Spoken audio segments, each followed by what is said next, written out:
শীতকাল চলে আসছে, আর এই শীতের সকালে গরম গরম খিচুড়ি খেতে ভালোই লাগে। নড়াইল জেলায় লোহাগড়াতে আমাদের বাড়িতে আজকের সকালে গরম গরম খিচুড়ি, সাথে কয়েক প্রকারের ভর্তা, জলপাইয়ের আচার, ডিম ভাজি, গরুর মাংস, আরও কত কি কি যে মজা লাগছে। খিচুড়ির কালারটা দেখেছেন, কত লোভনীয়। প্লেটে উঠিয়ে নিলাম খিচুড়ি। এবার হচ্ছে ভর্তা নেওয়ার পালা। এখানে চিংড়ি মাছ ভর্তা, বেগুন ভর্তা, কালিজিরা রসুন দিয়ে ভর্তা আর জলপাই ভর্তা। এই ভর্তাগুলা এখন আমি একে একে উঠিয়ে নেব প্লেটে। সাথে গরুর মাংস, ডিম ভাজি, পেঁয়াজ, মরিচ, এগুলা তো আছেই। দেখেন আমি প্লেটে সুন্দর করে সাজিয়ে নিলাম। খিচুড়িটা দেখতে অনেক লোভনীয় হয়েছে, খেতেও অনেক দারুণ হবে। এখন আমি আর লোভ সামলাতে পারছি না, খাওয়া শুরু করে দিব। নড়াইল জেলাতে এত দারুণ শীত পড়েছে, ঢাকাতে এখনও শীত পড়ে নাই, ঢাকাতে শীত পড়বে আরও পরে। তো আমি ঢাকা থেকে যখন নড়াইলে আসলাম, লোহাগড়ায় আমার বাড়িতে আসলাম, দেখি কি পরিমাণ যে শীত। আর এই শীতের মধ্যে গরম গরম খিচুড়ি খেতে ভালোই লাগে। আর আমার কাছে ভালোই লাগে এই নড়াইল জেলার এই শীতটা, আমার সব সময় অনেক পছন্দ। শীতের সময়ে শীত লাগবে, এটাই তো স্বাভাবিক। আমি তো অনেক মজা করেই খাচ্ছি। খিচুড়িটা অনেক দারুণ হয়েছে। এই যে ডিম ভাজি, খিচুড়ির সাথে আমার ডিম ভাজি অনেক ভালো লাগে। আর এই মজাদার খিচুড়ি রান্না করেছে আমার একমাত্র বড় আপি। বড় আপির হাতের রান্না সবসময় অনেক দারুণ এবং টেস্টি। এখন আমি গরুর মাংসটা উঠিয়ে নিচ্ছি। গরুর মাংস আমার এত পছন্দ না, তারপরেও খিচুড়ির সাথে 1-2 পিস না খেলেই নয়, তাই আমি অল্প পরিমাণে গরুর মাংস নিয়ে নিলাম। খুবই মজা হয়েছে, খিচুড়িটাও দারুণ হয়েছে রান্না, গরুর মাংস ভুনাটাও দারুণ হয়েছে। আর এই খিচুড়ি রান্নাটাও বড় আপি করেছে, সাথে গরুর মাংসটাও রান্না করেছে আপি, এবং এই কয়েক প্রকারের ভর্তাও ছিল, সেই ভর্তাগুলোও আপি রেডি করেছে।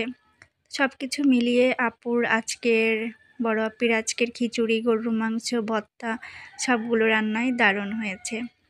আর বড় আপুর হাতের রান্না এমনিই অনেক মজা, সবসময় অনেক মজা। আর এই শীতের সকালে বড় আপির হাতের রান্নার গরম গরম খিচুড়ি, গরুর মাংস ভর্তা খেতে দারুণ লাগতেছে। এটা গরুর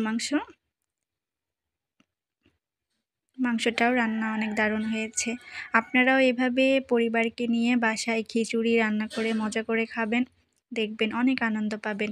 আর নড়াইল জেলাতে লোহাগড়াতে আমাদের বাড়িতে আমি যখনই আসি তখনই আমি অনেক আনন্দ করি, মজার মজার খাবার খাই, ভালোই লাগে। আর আজকের শীতের সকালে এই গরম গরম খিচুড়ি তো আরও দারুণ লাগছে। আমি আবার খিচুড়ি একটু উঠিয়ে নিলাম। খিচুড়ি রান্নাটা অনেক মজা হয়েছে, এই কারণে আমি আবার খিচুড়িটা 2 চামচ উঠিয়ে নিলাম। আজকে কোনো ডায়েট ফায়েট হবে না, আজকে শুধু খিচুড়ি খাওয়া হবে। আর শীতের সকালে এরকম গরম গরম খিচুড়ি কিন্তু দারুণ লাগে। রান্নাটাও অনেক মজা হয়েছে। আর খিচুড়ির সাথে আমার সবসময় ডিম ভাজি অনেক পছন্দ। মাংস যতই থাকুক, ভর্তা, আচার যতই থাকুক, ডিম ভাজি আমার লাগবেই। তো আমি তো খুব মজা করেই খাচ্ছি। রান্নাটাও দারুণ হয়েছে। আম্মুর হাতের খিচুড়ি রান্নাও অনেক মজা হয়, বড় আপির হাতের খিচুড়ি রান্না অনেক মজা হয়। এই জলপাইয়ের আচারটা আমার একমাত্র বড় আপি ও বানিয়েছে। আপির হাতের আচারটাও ভালো হয়, তো আমি এখন এই জলপাইয়ের আচারটাও খিচুড়ির সাথে খাচ্ছি। জলপাইয়ের আচারটা অনেক মজা হয়েছে, আপি নিজের হাতে জলপাইয়ের আচারটা বানিয়েছে, আম্মুও বানিয়েছে। ডবল ডবল বানানো হয়েছে জলপাইয়ের আচার, আম্মুও জলপাইয়ের আচার বানিয়েছে, ওইদিকে বড় আপিও জলপাইয়ের আচার বানিয়েছে। খিচুড়ির সাথে আচার খেতে ভালোই লাগে। আর নড়াইল জেলায় লোহাগড়ায় আমাদের বাড়িতে এখন আমি মজা করে খিচুড়ি, আচার, গরুর মাংস খাচ্ছি। শীতের সকালে এরকম খিচুড়ি খেতে ভালোই লাগে। তো সবাই ভালো থাকবেন, আজকের মতো বিদায় নিচ্ছি। দেখা হবে নেক্সট ভিডিওতে। আল্লাহ হাফেজ।